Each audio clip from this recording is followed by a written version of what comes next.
What's up guys, it's McNulty here. Welcome back to the channel. Hope you guys are all well and enjoying Atlantis Rises. And it is the beginning of May. So with the beginning of the new month, we have got quite a few things going on. We've got the Ether Summon, the Atlantis Portal, but most importantly, we've got a new hero of the month for May. And it is this chick, Suzuna, looking super cool. So we're going to have a look at Suzuna today. Let's see what she's all about and let's see whether she is worth summoning for or whether she's a hero of the month that you want, or whether she's worth leveling up. So she is an ice hero. She is going to be of the cleric class, so she gets that mana shield, which is all important when you're facing heroes that have effects against mana. Heroes like Alfrike, for example. So she can throw that mana shield up just out of nowhere. She is going to be of the 2023 Legends family. So obviously we don't know what that's going to be or what bonus they're going to get for a good while now. She's got two passives. So the passive of resisting fiends is something that we've seen before. Fiends have never been a huge part of the meta, but I think that we may well see them become more prominent in future. So keep your eye on that one. This character can't receive any fiends. Pretty decent passive. Also, she has innate resistance against status ailments that affect healing. That's a pretty good one as well, because she is a healer. And also, I just faced Costume 2 Alkanen, double limit broken, and his effect with the anti-healing, and some others. I mean, you've got Pina Light. There's quite a few that give the sort of reduced healing effects, but they do become very, very annoying if you don't have either a passive. I mean, C2 Elks one is uncleansable, so that's a difficult one to face. But definitely this hero is going to be able to counter that, so that is good. Now, in terms of stats, let's switch off the max power preview. So we're going to be looking at 791 attack, 753 on the defense, and 1435 on the health. So stats wise, she is built a bit more towards the attacking side. Funnily enough, because as I've said, she is a healer, so it's strange that she's got a lower defense and slightly lower health than what we're used to seeing. If we switch the max power preview on for a sec, we're going to get just over 1,000 attack, just over 1,000 defense, and just over 2,000 health. So pretty balanced once you look at all of that. And she does benefit from the defense up ether power, which, as you'll know, is one of my favorites. I think it's a really good ether power because it is available right from the word go, and it does have an impact on your battlefield. So she looks amazing. Just to comment on the art, I mean, she is just like a steampunk witch. Like, she's like Milena if she was cool. She's definitely holding it down in terms of the artwork. I do like it. And in terms of her special, let's have a little look here now. So it's Easy Breezy Aura. That sounds fitting for her. Now she's running at fast speed, and at fast speed she will be able to cleanse status ailments from the caster and nearby. Not such a fan of caster and nearby, although she is running at fast speed. So you've got a fast speed cleanse from the caster and nearby. If you really want a fast speed cleanse, then you've got Zimkeetha in the portal for the fated summon, and she does a fast speed cleanse for all, plus her element link. It adds 4% health for all fire allies for 6 turns. So far I'm not too impressed by that cleanse to the caster and nearby. It should really be cleanses status ailments from all allies. The caster and nearby allies, again, reflect status ailments and negative stacks for 3 turns. Alright, the status ailment reflection is cool.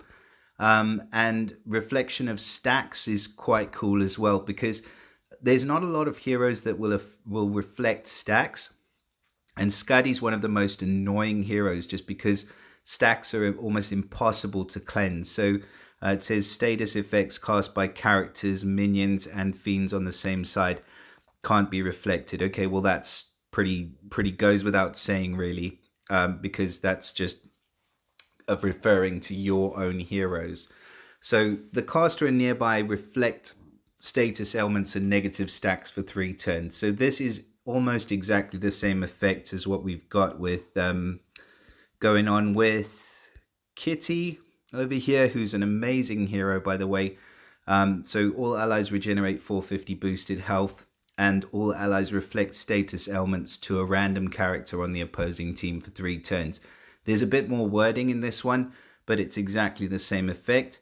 The only downside is that she only cleansable status ailments are reflected. It doesn't reflect stacks. So that is an advantage for Suzuna. But again, it's the caster and nearby. So it's kind of like they're giving us what could be a brilliant hero, and they're just taking away the bits that are going to make her brilliant and just push her over the edge. Now, the caster and nearby allies will regenerate 600 HP over 3 turns. Again, that's not a huge amount. It's 200 HP per turn. So yeah, it's negligible. And you've got to wait 3 turns for the effect to really come into play. And then the element link recovers 4% health for all ice allies for 4 turns. It's just such a weird hero, this. I mean, she's probably got some of the better parts of like quite a few 4-star heroes. She reminds me of like a cross between Costume Rigard, the first Costume Rigard, and Kitty with the reflect. The fact that she reflects stacks is cool. But that's about it, to be fair. I'm not a fan of this overall, just because it's the caster and nearby. I mean, if we were to read this card and it said cleanses status elements from all allies, and the cast and all allies reflect status elements and negative stacks for 3 turns, then that with the 600 HP regeneration would have been okay. In fact, it would have been a good special. Or if it just said, you know, cleanses from the caster and nearby reflect, and then she had something like boosted HP over 3 turns, or just a big heal, like a 40% heal for all allies, that would have made her sort of worthy of being a 5-star hero. As it is, though, I just think that she, for me, is, you know, a 4-star hero in a 5-star heroes with a 5-star heroes card and stats. So yeah, I'm not a big fan of this hero, as you can possibly hear. I personally wouldn't go ahead and level her, and I wouldn't advise you to go ahead and level her, because I just think there's better 4-star heroes, especially the secondary costumes for Rigard and for Kirill, that will be much, much better additions to your team. So yeah, it's a bit of a downer to start the month of May, unfortunately. I do wish you guys all the best in your summons. The Ether summon that's going on at the moment, I think this is a bit overrated, to be fair, because just pulling in this, aside from the free pulls, the odds of getting the alpha ethers and super alpha ethers, well, some will get them because they've handed out loads of free summons, are actually less than what you would get just buying the ether pack on your own. So not a huge fan of the ether summon at the minute. And the Atlantis summon, we don't have any sort of new heroes in here to look at. Oceanus and Ariel costume are amazing.